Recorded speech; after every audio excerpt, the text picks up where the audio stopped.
Welcome, everyone. Today's the first water seminar series of the season, and the first one in person since 2 years ago. It's being run by Betty Namati, so thank you, Betty, for putting this together. Today, we're fortunate to have Dr. Jeff Connor, a professor at the University of South Australia School of Business, here today to talk about making the case for conservation in Northern Australian rivers. Jeff has received his MS and PhD from Oregon State in environmental and resource economics. He's worked as an economist and group leader at the Australian Commonwealth Science and Industry Research Organization, otherwise known as CSIRO, from 2001 to 2016, where he provided research and advice to the Murray Darling Basin Authority, which is their largest river basin and the water source that supplies their food basket, natural resource management boards and state departments for water, agricultural, and natural resource management in South Australia, Victoria, Western Australia, and in Bangladesh, Indonesia, and China. So he gets around a bit with his research. Jeff is currently leading projects and supervising PhD students in areas including carbon and co-benefit economics, Northern and Outback Australian carbon, water, environmental, and cultural values, and has policy impact evaluation and the social returns of investments in Aboriginal-led enterprises. He has authored extensively on water in the Murray Darling Basin, water and carbon markets, land conservation auctions, land sector integrated assessments, agricultural, forestry, forest carbon markets. It goes on, climate change. We're fortunate to have Jeff here today. I feel fortunate to have him as a friend and a colleague on many things. And anyways, welcome, Jeff, and we look forward to hearing you today. Thank you. Thanks for having me here. And great to be back at Riverside. I've got a long history of working with both Kurt and Ariel Dinar, including some books that we've written together and lots of things. It's always a great opportunity back there with so many interested water economists and water people. So this talk is about Northern Australia. So a lot of what you'll hear about water in Australia will be about the Murray Darling Basin. The North people talk about a little bit less. One thing that we're starting to do now in Australia is acknowledge traditional owners. So this is a typical opening to a talk in Australia these days. I acknowledge that I work and live on the unceded traditional lands of the Garnet and Paramount people, and I pay respect to the custodianship, culture, and practices. I acknowledge and pay respect to cultural authority of First Nations people from all over Australia. It's just becoming a common practice in Australia, and there's a lot more action with the new government on issues around this. Today's talk is going to talk about Australia's north and northern rivers. I'm going to describe those to you a little bit. And I'm going to describe a persistent belief in the government that development of water resource projects like irrigation is a strong path to development in the region, despite a history of evidence that's mostly to the contrary. And I'll outline that history as well. And so yeah, I'll look at some of the issues around the typical proposals, and one of them is the persistent optimism bias and how that can be handled in a lot of these proposals. Another one is a little bit of talk about hidden subsidies and water costs for these projects. And the third one is about some of the externalities that can be damages to cultural and environmental values. And then I'll talk about how there may be much better costs for the objectives of development that the government lists as its intention in these kinds of projects. So Australia's tropical north, so I'm talking about this savanna area that's at the very top of Australia. So this is a monsoonal part of Australia that's tropical. And so there's a number of rivers here. So we'll talk a lot about this one here, the Fitzroy River. That's about 725 kilometers long. But at peak flow, it can have flow that's near the level of the Murray Darling Basin. It can have massive flows and spread out over massive areas, and then retreat to sort of a set of pools that are disconnected in the dry seasons. These are very, very variable rivers. And there's development proposals on the Daly, the Roper, the Mitchell, the Fitzroy, and there's development already on the Ord. But much less extraction than the Murray Darling Basin. So in the Fitzroy Basin, with an average flow of something like 3,500 gigaliters, extraction is only 2 gigaliters at this point in time. So there's very little development yet. There's quite limited. some characteristics of the north, and here's what I want to show you about the flow variability. So this is looking at the Fitzroy River, for example, at Fitzroy Crossing. The minimum flow will go down to less than 400 gigaliters, and the maximum flow will be sort of 1,000 times that. Yeah, so what we've got is an area with very, very small population. So this is, all of the top of Australia, that top corner here, like this bit here, it might be half of the area of Australia with about 600,000 people living, other than Darwin, right? And so the high seasonality of rainfall means that, often it spreads out over all the land. It's not really accessible in flood season, and reduces to a series of disconnected pools. It's also the part that has the highest Aboriginal population in Australia, and the people who are most connected to their traditional culture was least disrupted.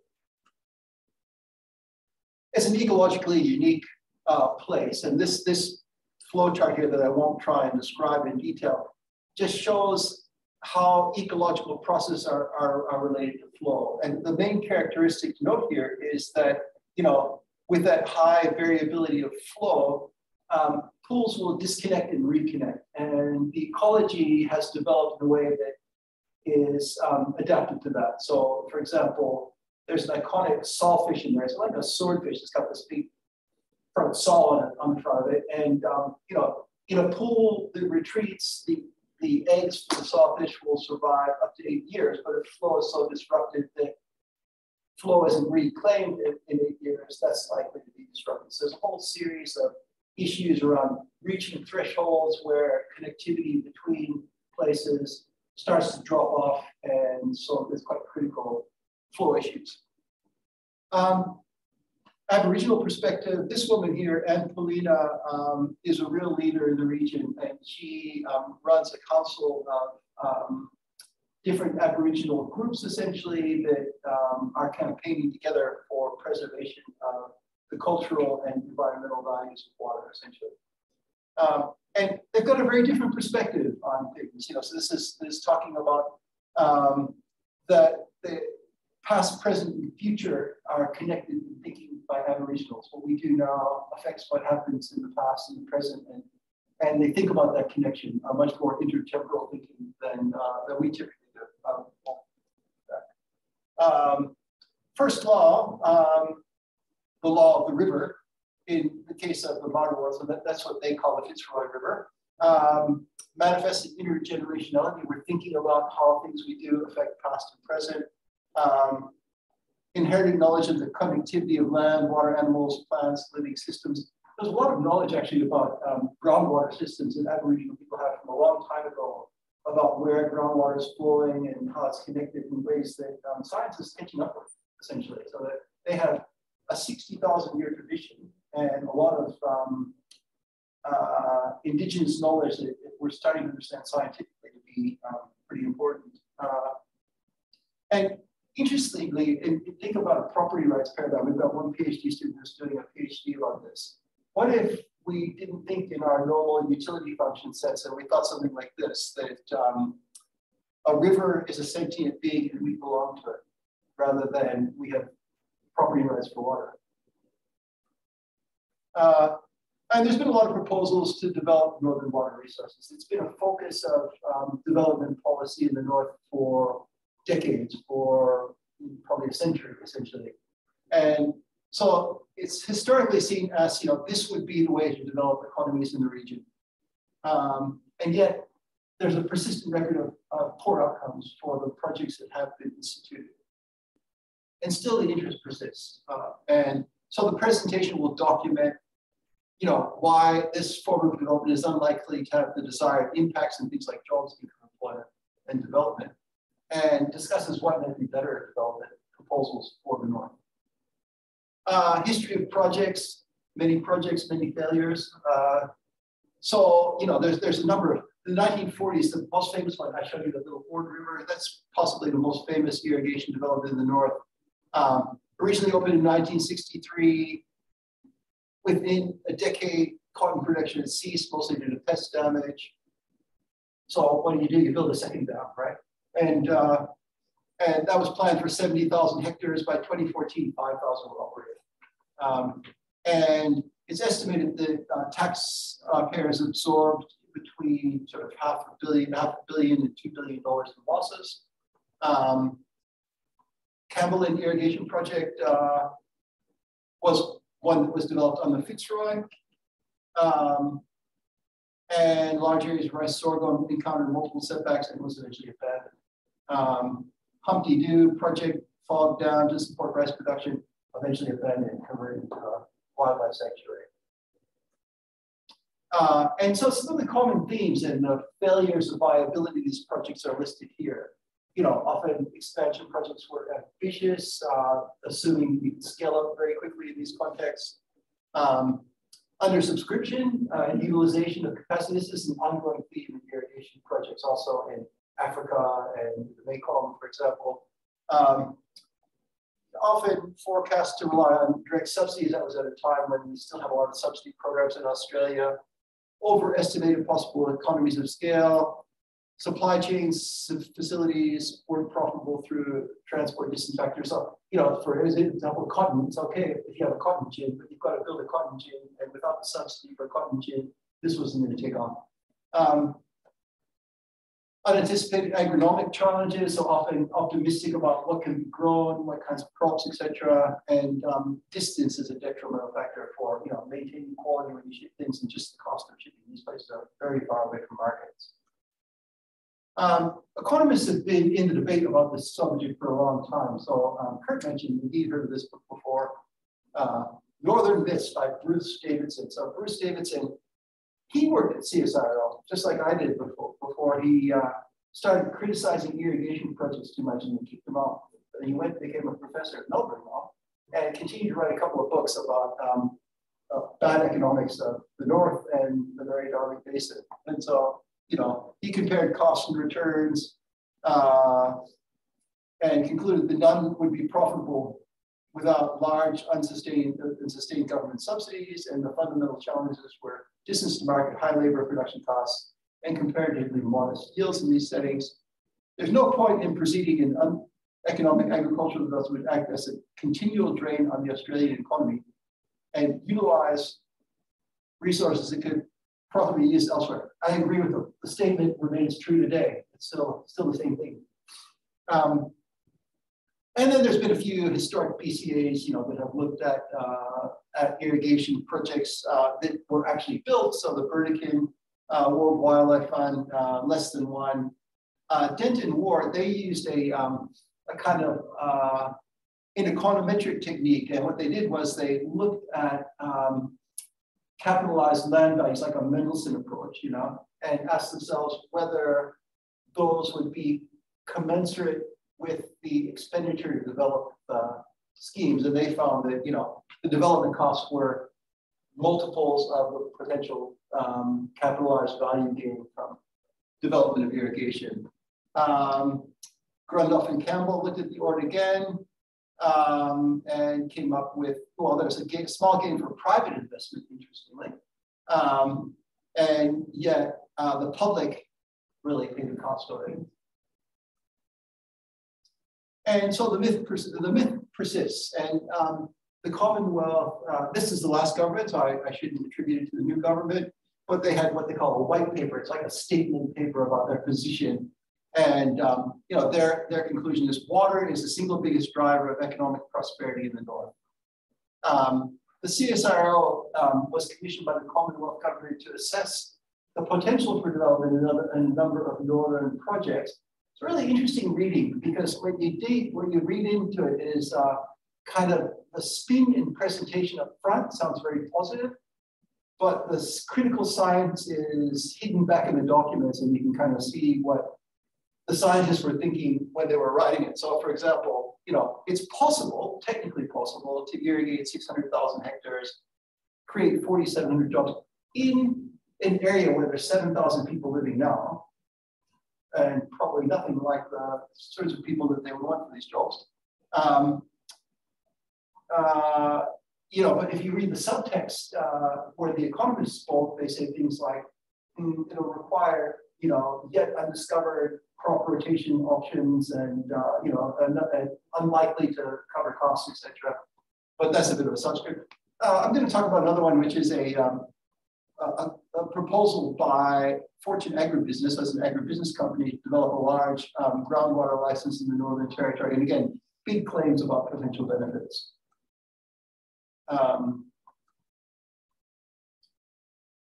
So when we started thinking about this, the first thing we did was looked at the official rhetoric. What do the statements say about what the potential pathway to impact is? So and what does the government really want from these projects? So it sounds like they want to improve livelihood, social cohesion, economic participation, especially for territories with experienced long-stay Aboriginal people, maintain environmental and cultural ties to land, improve recreational amenity value. So lots of good things are stated in motherhood statements as the goals of policy. But what I'm going to talk about today is, how robust are the potential benefits of these new projects really? And I'm going to, like I said, I'm going to illustrate a number of reasons why I think benefit will be less than a lot of pre-feasibility studies talk about, including optimism bias, environmental social costs, and consumption. And conceptually, I've been beginning to think about this in this framework: regulator, intermediary, target. Have you heard of that? Anyone? Yeah, I was just heard about it earlier. You can sound smart. This morning I heard about it the first time. Yeah, so it's a little bit like principal agent theory, But the point is, you've got a regulator who's expecting an intermediary, someone who pours concrete for an irrigation project, to create the impact for intended beneficiaries. So jobs and economic opportunity for the Northern Territory, right? And this framework has recently arisen in geography and has been used to analyze agency ratings. So credit ratings for financial agencies, right? And the point here is that what you end up with is, so essentially you've got an assumed pathway to impact, which is sort of, foreign aid thinking, right? You do something that's going to have an impact. So the idea here is that, the government commissions intermediaries to build research projects that creates jobs and employment, right? But the problem with it is that intermediaries can co-opt policy for their own benefit, right? So it may be that you think there's a great advantage to pouring concrete. You don't really think there's real jobs in it or anything, or you don't really care. But you have influence over the agency, so you get what you want. So, yeah, so a little more about sort of their statements. Yeah, will it require full, back here, back in the right direction. There we go.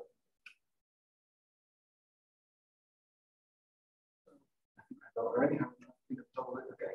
And so when we're thinking about this in this case, I mean, what you could do is think about it like that. So the intention or the assumptions behind the rhetoric are essentially that, we'll build an infrastructure project with surface or groundwater. There's not going to be any material impacts on environmental and cultural values. And it'll create employment, income, population growth, social cohesion, livelihoods, for the targeted beneficiaries. In this place, if it's a Northern Territories project for Territorians or Western Australians or whatever.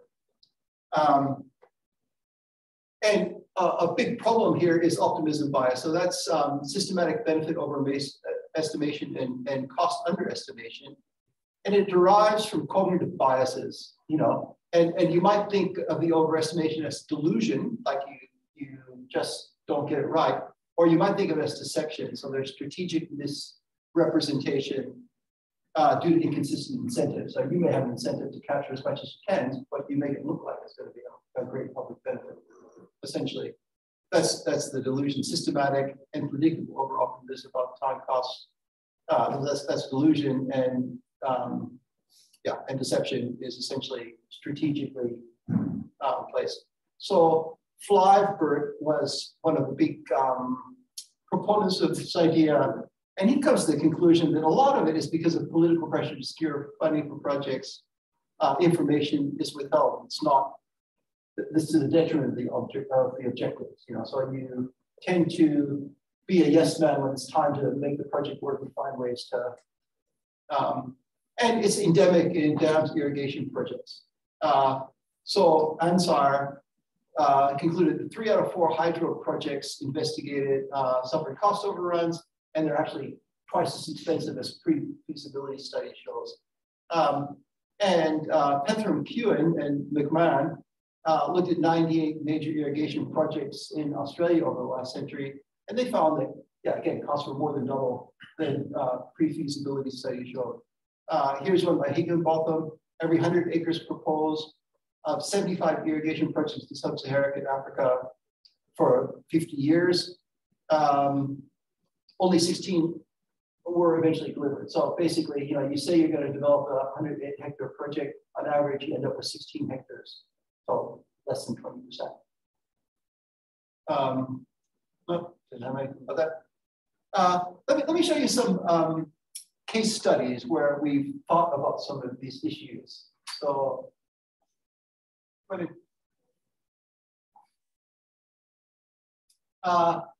so this is the Marwar, the Fitzroy River Basin, and this is going to demonstrate some work that used reference class adjustments to temper optimism bias and looked at some of the externality costs to get a more realistic view of some of the proposals there. I'll tell you a little more about reference class forecasting. As I said, the CSIR got paid $5 million each to look at several big basins and talk about the possibilities. So here's what I was saying, you know, so physically possible to pump 1,700 gigaliters, fill 425 green tanks, irrigate 160,000 hectares. But when you get back into the subscript, you hear things like positive gross returns will only with processing facilities available locally, which they are not. Development of 2 crop rotations per year, prerequisite for economically sustainable irrigated. Systematic tendency to substantially underestimated development costs and risks or overestimation of benefits. So back in the subtext, the economists understood all this stuff. It just didn't sound like that in the headlines, which is interesting. Aboriginal perspective. Yeah, again, so people, the Aboriginal people in the region are getting more voice. You know, native title is increasing and they have opportunities. So they formed this group of council of several local groups that live in that basin. And they're really for preservation of the water and Aboriginal control of the water, which is either are pretty destined to be the case.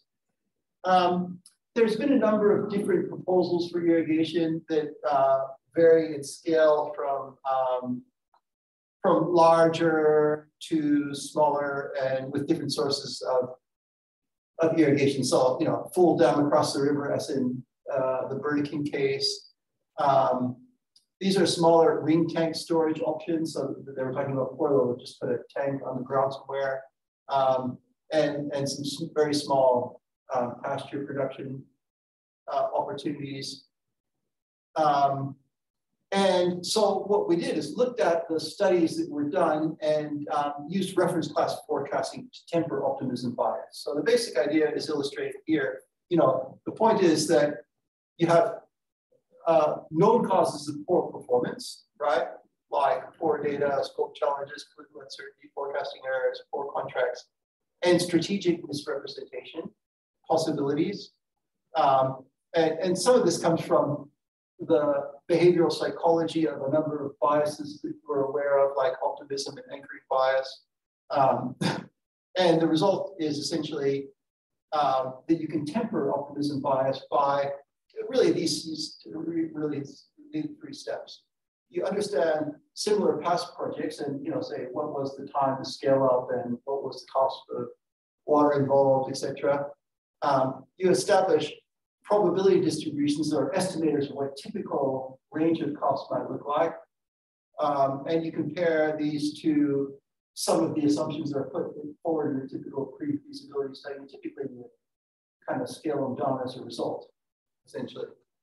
So here's how we did some of that for a number of these studies in the Fitzroy Basin. So, you know, there was a reference class forecast for revenue that involved assumptions about relatively optimistic assumptions about what crop revenues would be, what kinds of crop mixes you could take, and we tempered that with available data from past studies. It gives a better indication of what they would look like. The same thing was true for water development costs, and the same thing was true for storage yields. Some assumptions about storage yields and losses were a bit unrealistic, so we tempered those with, with other ones from the past. And so this shows a whole bunch of different estimates with different sets of reference class assumptions. And so the original assumptions are sort of these ones, and once we've adjusted them for reference class assumptions, they're these ones. So what you see is things that are, they're talking about benefit cost ratios that are kind of close to break even down to 20%, essentially. Yeah, and then, I mean, the other issue in this case that we tried to get some accounting for, and it's pretty incomplete at this point, and it's there's a lot to do with it. There's a lot to still be done, is environmental costs. And one thing that we could quantify was potential carbon costs. Could be a $28 billion liability. That's just the clearing that would take place and the losses of carbon. But there's other costs, fisheries, municipal water supplies, dust in uncovered paddocks. And, Aboriginal people place a lot of value on the resources they gain as a result of having flow maintained as it is. So wild harvest accounts for about 25% of nutrients in a lot of these basins. Imputed value, 50% of income for some people in the island land. 80% of protein in diet in Northern Australian Indigenous people, and most Indigenous people participate in some kind of harvest, and they obviously get some non-use values out of that. Here's another irrigation project that we looked at,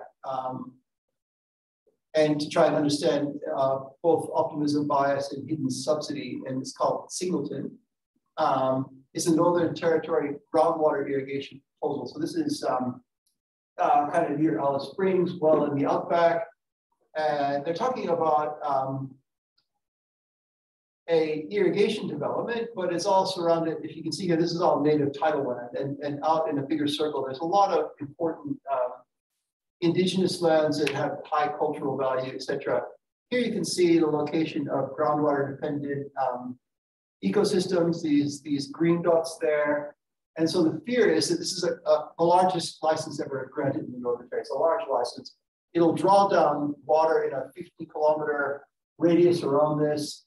And it's likely to really damage a lot of these groundwater dependent ecosystems. These are things like, creek lines or gullies, places where trees are close to the water table. So you've got a lot of value in terms of environment, but also cultural values that are concentrated in those areas. And so one of the things we did there was apply this idea of reference class methods to employment expectations.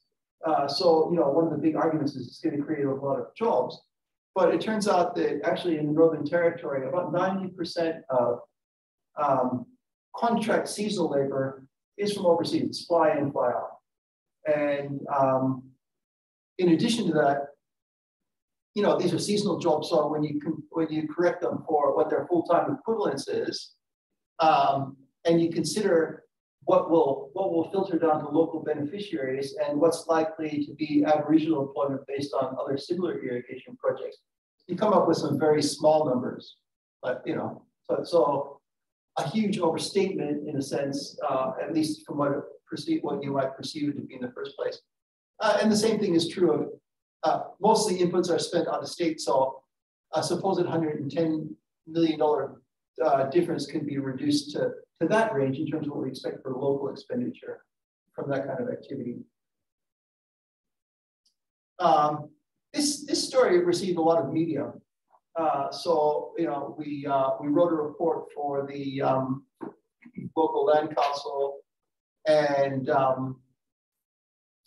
and it became quite a story in IDBC. So it's picked up in 147 different news outlets globally, actually. And the company, Fortune Agribusiness, got pretty upset. They actually sent letters of protest to the university. They wanted to sack me and all that kind of stuff, like the water wars, you know, like your friends talk about in Western United States. And the thing is this, is that, you know, so really, if we really wanted to focus on developing employment and the economy in the North, I'm not so sure that just focusing on this sector here would really be where it's at. So this is looking at the West Kimberley. So that's where that Fitzroy project is. So you're talking about 5% of the economy or 6% of the economy. Except most of that is actually dryland pastoral systems, right? So it's not necessarily a great employer, and especially not of Aboriginal people. So they tend to work in arts, culture, in services, in government, in so really the better development objectives are probably to focus where the employment opportunities are, essentially. Because we know that actually very, very few jobs trickle down. So when we looked at the Ord scheme, since 1959, for more than $2 million, it's only employed 61 people in 2016. And 12 to 21 Aboriginal people. So the general issue is that, you know, irrigation is a high capital cost, low labor activity. And essential service investments create typically 3 to 4 times the employment per dollar than infrastructure projects do. There's an interesting, so there's some interesting ideas here about investment in Aboriginal land and water related enterprises. So there was a couple of economists from Townsville, from Queensland, who looked at, so I mean, one thing is you can spend money on, you're going to do natural resource management anyway, spend money on Aboriginal ranger programs. They're very connected to the land and they like that kind of stuff. But the point is it converts nearly a very large percentage of the money into local wages. So from an investment in Aboriginal sea and ranger programs, 51 cents out of a dollar went to local wages and 3/4 to Aboriginal people. And then they looked at follow-on multipliers, like, you know, if you have an Aboriginal business, how much do you spend on wages for other Aboriginal people compared to a non-Aboriginal business? And it's a much higher fraction. So the employment benefits of spending directly in Aboriginal communities are multiples higher than investing in irrigation. Another interesting finding from this woman, Diane Jarvis, was that she looked at lagged Aboriginal business creation 3 years on from these investments, right? And she found that there was significant growth in Aboriginal-led business starts. And some of them were related directly to the land care sector where this was taking place. And some of them were in unrelated sectors. So there's kind of like agglomeration economies, which is pretty typical of the way the economy was run out there. These are very, very remote places with very few people. So you do more than one thing. You know, you don't just do this, you do this, you may do social services for Aboriginal people as well. But the learnings in terms of managing businesses, etc., seem to have persistent benefit.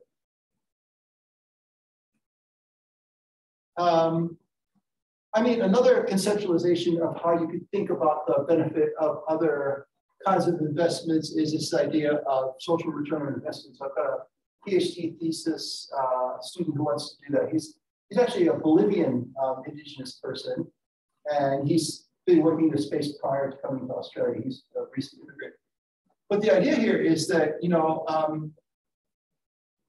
if we, I don't know, have you heard this idea of social return on investment? It's something that's arisen recently, and there's some consultants that do it, but probably not very well. I mean, I think it's an interesting idea, but it hasn't been, it's a little bit like the beginning of ecological economics. The welfare economics behind the measures they use are, I think, questionable in my mind and need some work. You know? But it's an interesting idea. The idea is that, you know, if you support, say, people who haven't had opportunity, like Aboriginal people in Australia who have been systematically precluded from opportunity, what you can end up with is reducing cost of support and welfare. So for example, consider an educational intervention. This is a typical space where they use it. So if you focused on the 10% of students most likely to drop out of high school, and you design some effective interventions for them, then that would have an ongoing stream of benefits for them for their lifetime. Increased wages, reduced imprisonment and recidivism, better health outcomes, etc. And so social return investment tries to trace the chain of what beneficiaries enjoy as a result of the intervention and value it, essentially. So things like health cost savings, social problem savings, direct employment benefits. And then this just shows some of the things that are rated as more and less important by Aboriginal people in the region.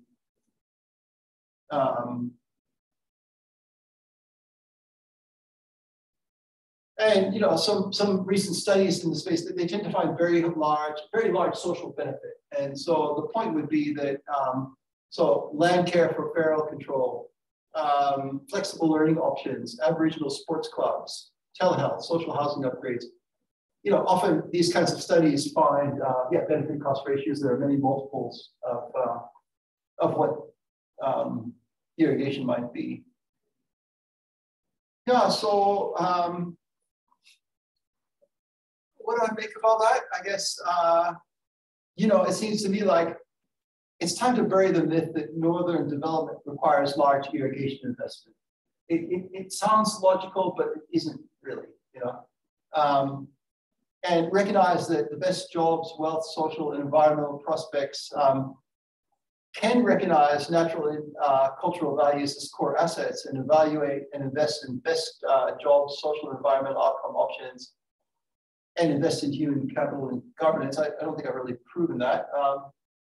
But there is a lot of information that suggests that supporting Aboriginal enterprise across the economy might be a better development option. So, actually, Aboriginal business and enterprise is significant already. So, like I've got there multiple billions, and a lot of it's in WA. That's a state that has probably more human capacity for Aboriginal people because they've got more cultural connection and they're stronger than a lot of other groups that haven't been as, across a broad set of sectors. That's where the employment is: services, employment, training, land management, arts, shops, housing. And you wonder whether focusing on the supply side, the demand side versus the supply side in labor markets might be a better, the supply side rather than the demand side might be a better strategy, because there's, at this point, we're near zero unemployment in Australia. So a lot of these schemes, really, they would just displace labor, but if you can train people so they increase their capacity to do things that are in demand, there's excess demand for things like cultural tourism now. There's more of it wanted than is available.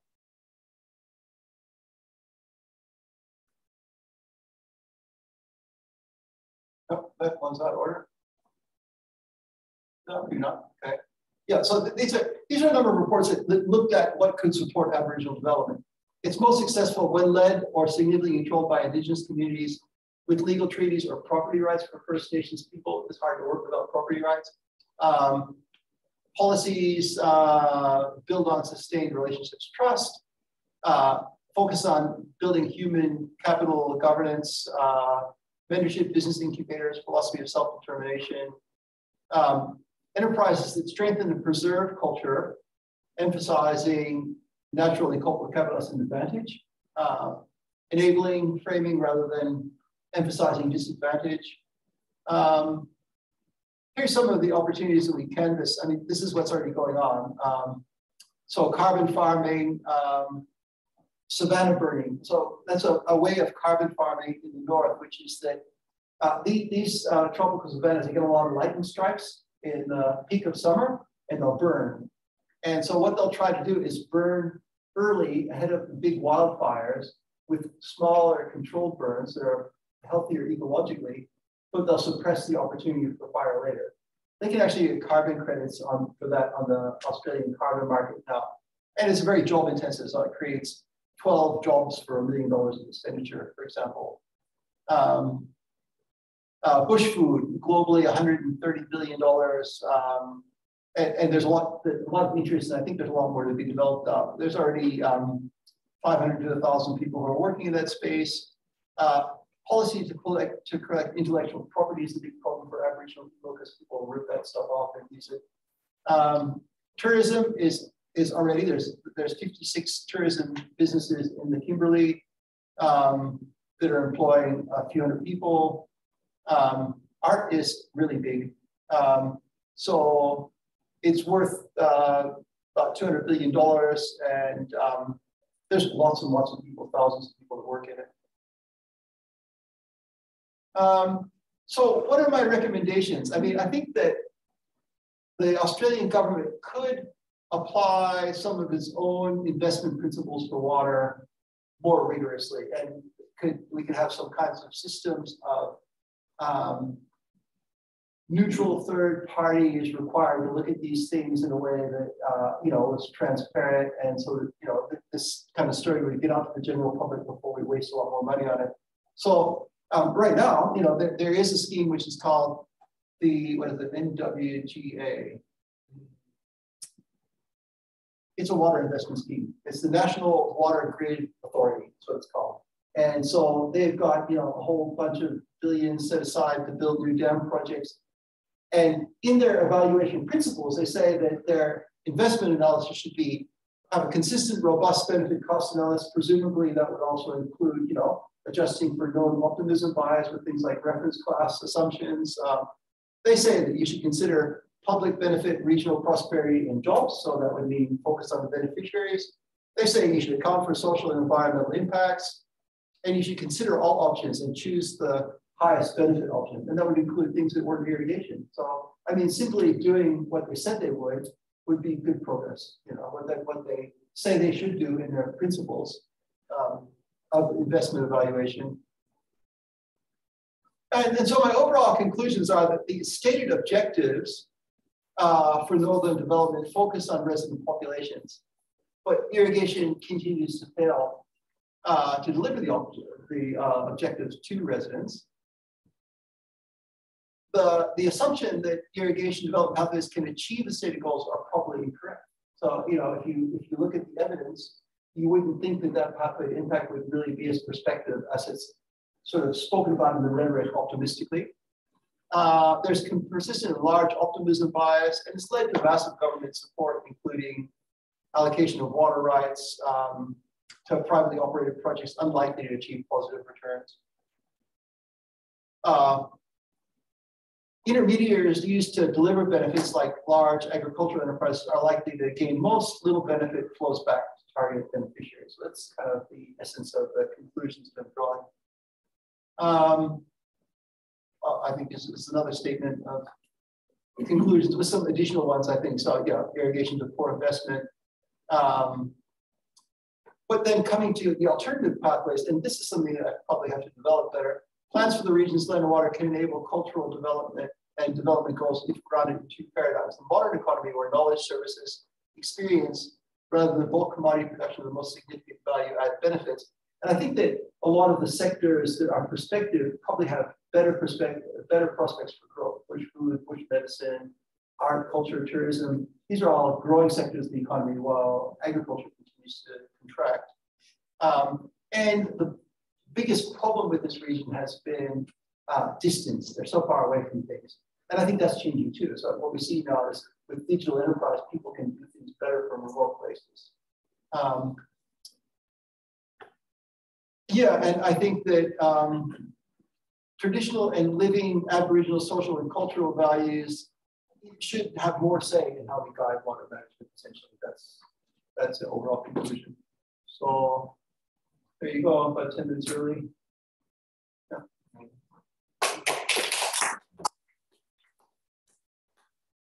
Open up the questions. Yes, please. Do we have online possible? Yes, we do have online questions.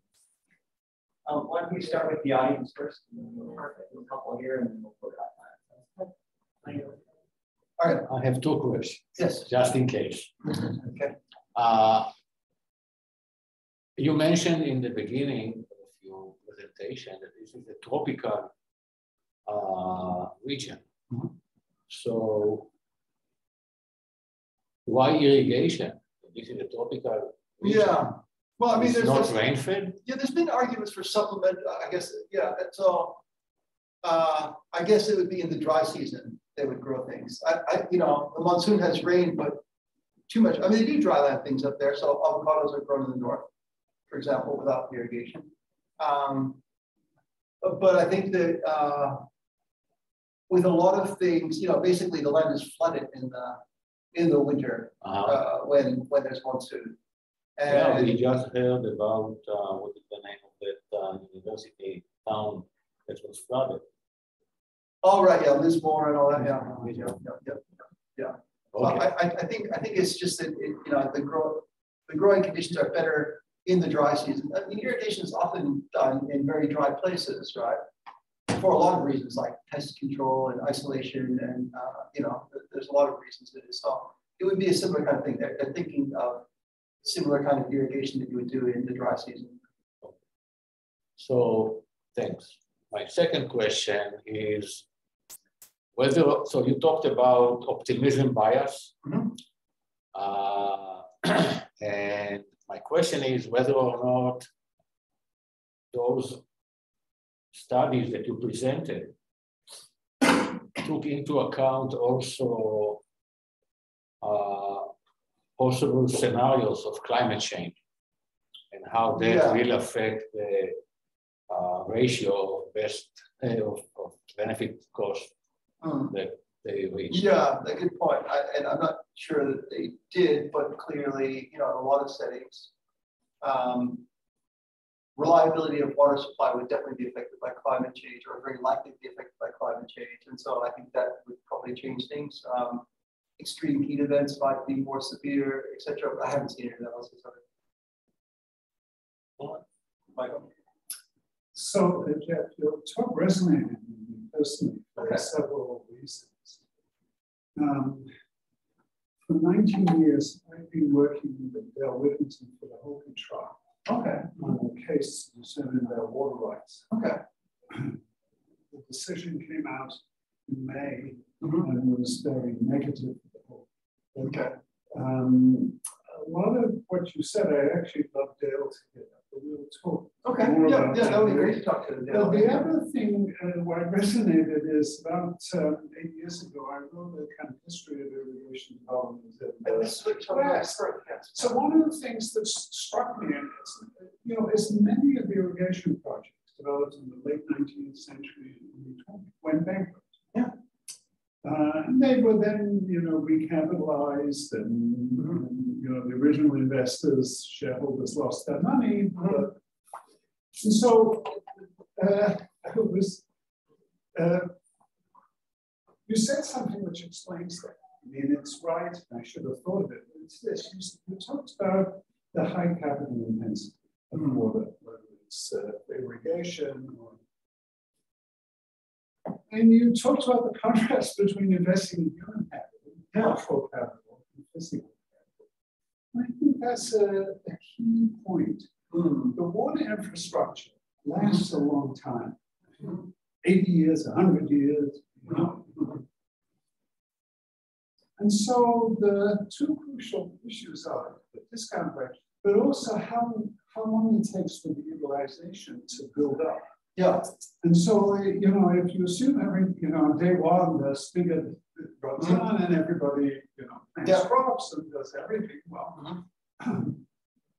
But it often doesn't happen that way. So the irrigation projects, you know, in the US West, there was a technology and the people who sort of came in didn't know how to grow crops, and it took a long time to figure. Different context, San Francisco built a subway system around 1970, and Dan McFadden applied the Logid model to predict ridership, you know, for which he got the Nobel Prize. But ridership didn't reach the projected level for about a decade or 12 years. And that's a case of assumption. Again, it's a long-lived infrastructure, and it's wonderful to years later to have that in. But then, you know, physical capital, you know, is long-lived, but if you overestimate how quickly it gets used, then it's, you know, utilization. And as you say, with human capital, you know, if you train people, you give them an education, copy, or you sort of don't have to wait that long because you're training them and they do it in their lives. And so I think there's problems with you know, investments that are heavily lean towards physical capital.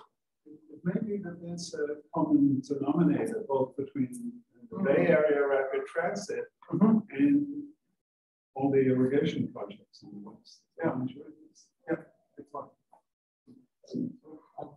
Yes, we have a question from Brad Franklin.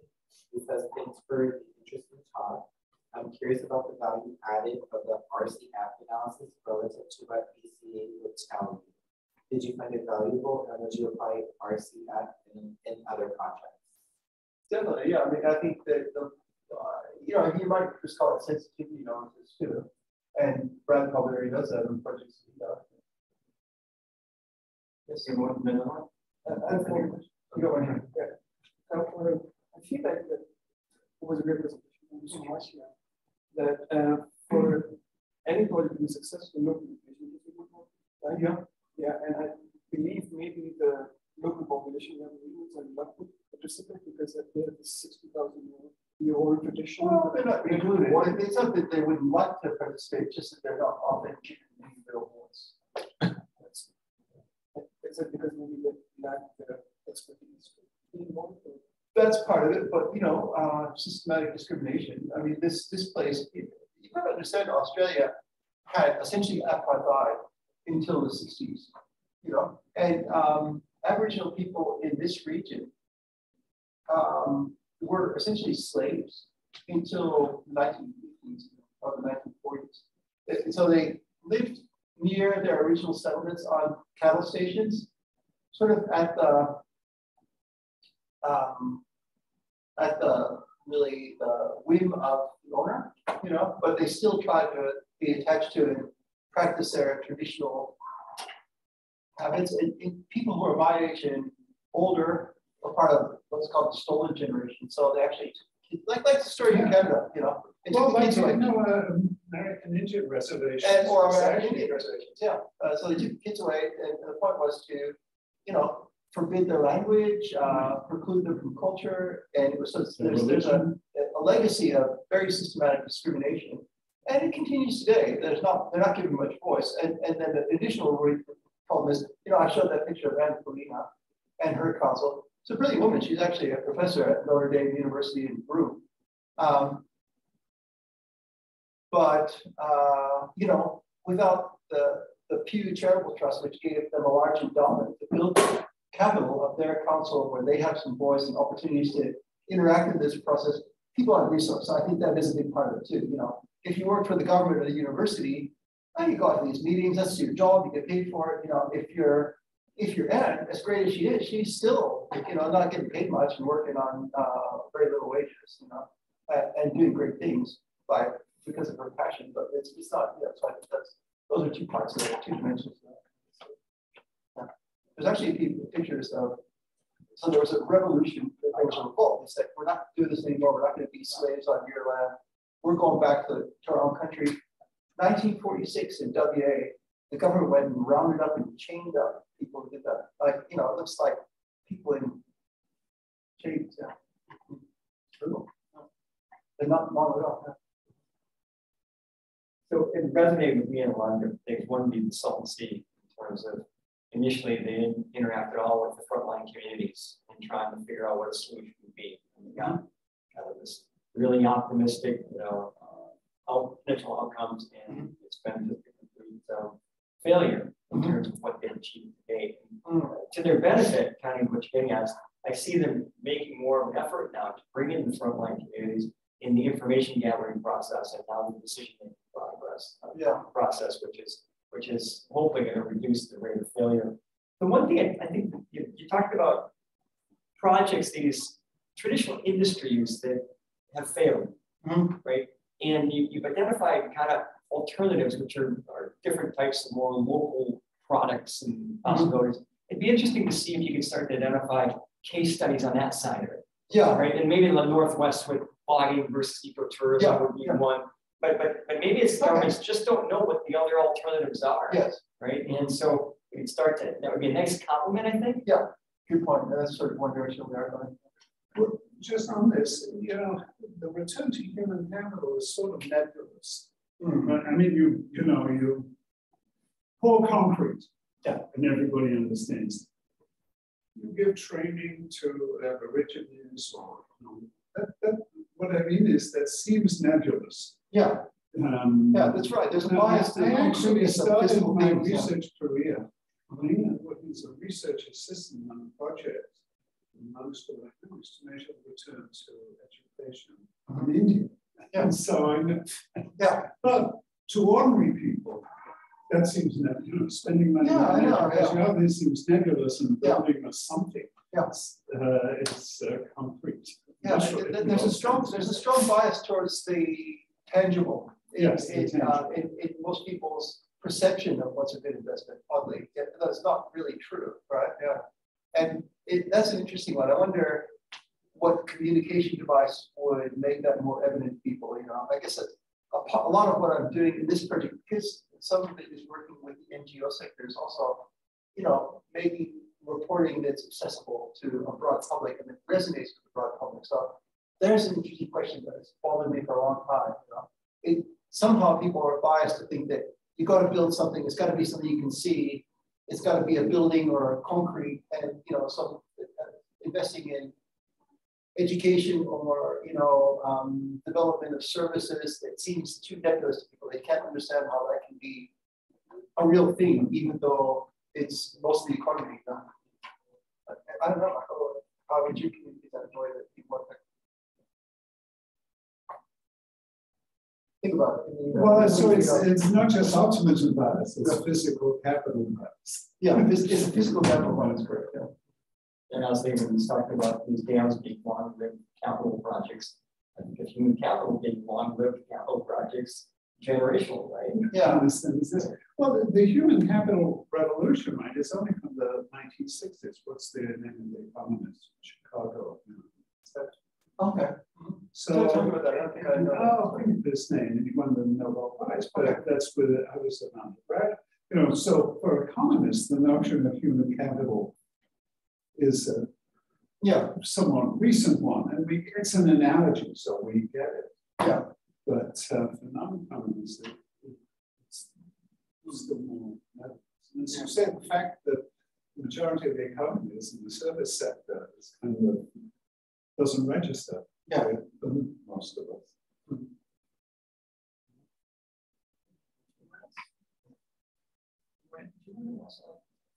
Discuss next seminar.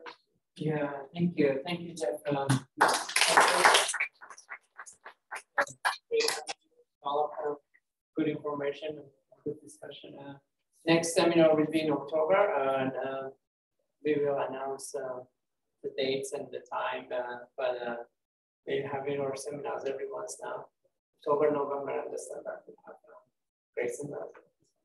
Thank you very much. Jeff.